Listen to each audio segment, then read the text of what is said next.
Good morning. Premier League is back today after the international break. That means it's time to do Pub Football Preview, where we look through all the games this weekend and give our score predictions. I'm glad the Premier League's back. I actually enjoyed the 3-game international break, apart from the Denmark game, which was terrible, but I don't think we'll get into that. Let's just crack through. The first game of the weekend in the Premier League is the biggest game of the weekend. So sucks to be the rest of the games because the curtain raiser's the best one. Everton host Liverpool, the Merseyside derby at Goodison Park. And it's probably one of the most interesting Merseyside derbies in years. I'm really excited for it. Yeah, agreed. As you say, what a kick-off back to the Premier League with the best game of the weekend, eh? Yeah, as you say, Everton are absolutely flying at the moment, aren't they? I'm pleased to see Sadio Mane and Thiago coming back in, which should hopefully improve a very, very poor Liverpool from last time round. Yeah, because they've not had much time to work on the training ground with the international break. They've had 2 days-ish to fix the mistakes against Aston Villa, so the fresh legs is probably a better option. Yeah, definitely. And well, obviously hoping for a much better performance today. But yes, it's going to be tight. I reckon Everton might nick it, actually. I really do. They're on the crest of a wave. I think it's going to be 2-1. That's exactly what I'm going to say. 2-1 Everton. Chelsea-Southampton, 3 o'clock today. This is an interesting one because I don't really know what I'm getting from Chelsea at the moment. Southampton was starting to come a little bit better. They were starting to figure things out the last couple of games before the international break. I think Chelsea should still have enough, though.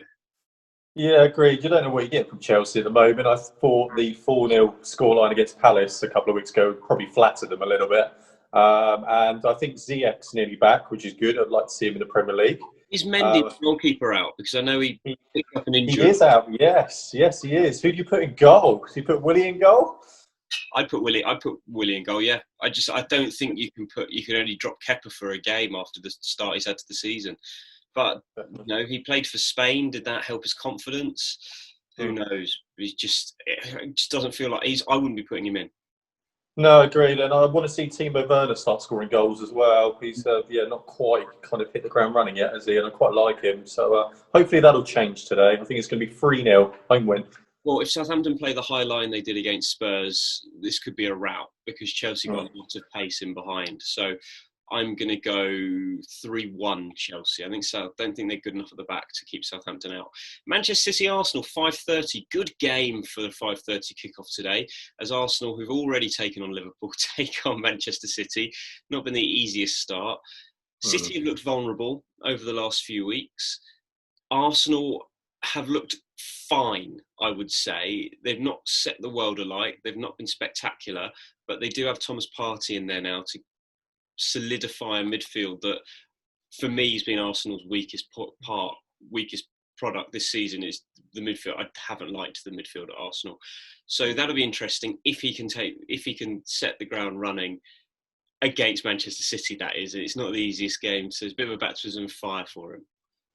Yeah, agreed. As you say, I completely agree with you with Arsenal's start. It's been average. I know we've had some difficult games, but this is one I'd love to see us properly stand up and show something here. I think Thomas Partey coming in, he will start. He offers a lot more quality and class in that midfield, and he's miles better than the other 3 in there. So, we just need to sit tight, kind of ride it out a little bit. I think De Bruyne is out injured, actually, so that might help us. Yeah, he lived against England, didn't he? He did, so that might make a difference. But as you say, City have been poor, haven't they? And it'd be one of those games where they absolutely blow Arsenal away and probably win 5-0. But I reckon it might be tight. I think it might be a draw. What score draw? What draw? 1-1. I'm going to go 2-1 City. Sorry, any chance to vote against Arsenal, and this is a good one where I won't come across too biased. Newcastle, Manchester United, 8 o'clock tonight at St James's Park. Well, Man United were terrible against Tottenham last game out.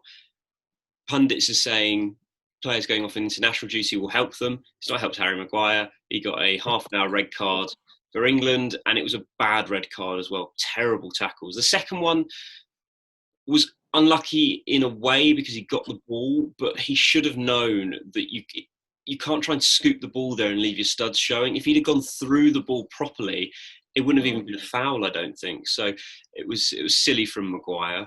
For Newcastle, again, topsy-turvy start to the season. That's going to be Newcastle. It's a proper mid-table side that will win a couple, lose a couple all the way through the season. So this is actually a hard game to predict. Man United could come out all guns blazing, but there's something about the team at the moment that makes me think they're going to be a bit weak again. Yeah, I completely agree. Again, not sure what to make of United at the moment. For the first couple of games, they've been very lethargic, haven't really done a lot. They've got the most out of form player in the world at the moment, who's all over the show. So it'll be interesting to see. And obviously, Newcastle again playing all right, getting the results, picking up the points. I reckon they might nick it. I'm going to say 1-0. Callum Wilson. Yeah. Callum Wilson every week. Callum. Sorry. Calvin Phillips. Callum Wilson. I'll never get this right. Name. I don't understand where you're getting this from. I'll never get this right. I apologise. Yeah, 1-0. Same as last year, actually. Wasn't this fixture 1-0 last year? Sure. I think it was, yeah. Matty Longstaff scored, didn't he? Right, on to Sunday, midday. Sheffield United host Fulham. I already think Fulham are down. And they've brought in Terence Congolo from Huddersfield to try and sort out the defence. He's not a bad player, but he's not the player they need, I don't think.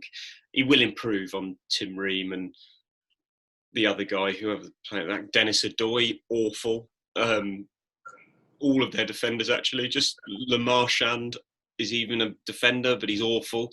Sheffield United have had a really bad start to the season and need a win here, and I think they will, and I think they'll do it quite comfortably. I'm going to put my score prediction straight away. I think it's going to be 2-0. Yeah, I would say they did bring in Joachim Andersen from Lyon, Fulham. He's a decent centre-half, actually, but he's surrounded by rubbish, so I don't expect he's going to shine too much. And as you say, I think Sheffield United are desperate for a result, and I think they're going to grind it out. I think it's going to be 1-0. I think it's going to be 4:30. Palace-Brighton, not the most exciting game. It's it's a derby match. The M something, yeah. It's not the M11, is it? It's the M something. Anyway, yeah. It's the worst derby in the Premier League. That's what it is. Their fans care about it. No one else does. But what we're going to see are two teams who are actually, and it pains me to say it because Crystal Palace aren't our favourite side, have both played some quite good football this season, and it's very hard to predict. And it could be one of the most entertaining games this weekend. Yeah, agreed. This game is always on TV, and I don't understand the derby. It's usually rubbish. It's always rubbish as well. But as you say, both teams have played some decent football, and especially Brighton. But I like Palace's counter-attacking threat. They've got some real quality, and it could be a really, really good game of football. And I'm going to stick my head out. I think it's going to be 2-2. Now, he won't be ready for this game, but Palace's signing of Nathaniel Klein has sort of gone under the radar a little bit. He's been training with them since the summer, back to his boyhood club. Give it a few weeks once he's back fully fit.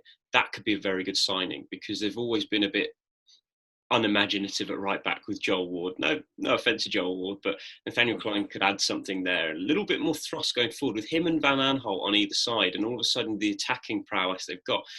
It's quite a dangerous side, but I'm going to go a entertaining score draw, 2-2. Yeah, I'll say 2-2. Yeah, perfect. Tottenham West Ham at Tottenham Hotspur Stadium. West Ham signed Said Benrahma yesterday. I don't know if he'll be available today, if that will have gone through in time. It was quite late on.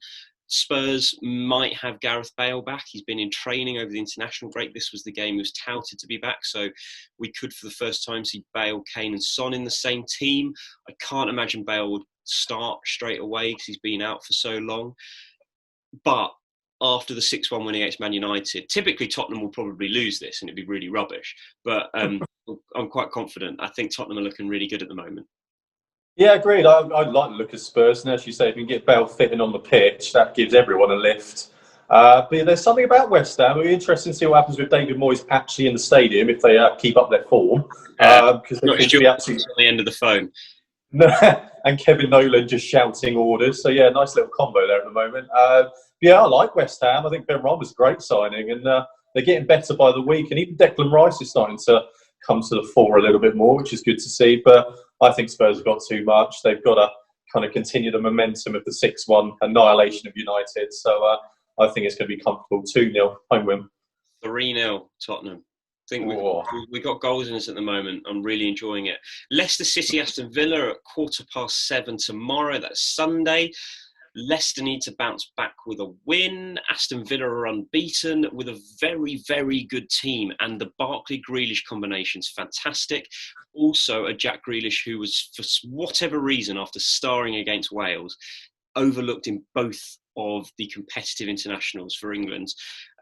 He's got a point to prove to Gareth Southgate. And I honestly think this season's going to be his season. He's going to keep proving it to the point where Southgate's going to have to go, forget the best attacking player. He's the best player in this team potentially by the end of the year. If he gets the bit between his teeth, he's got the ability. And I think Aston Villa might cause another upset here.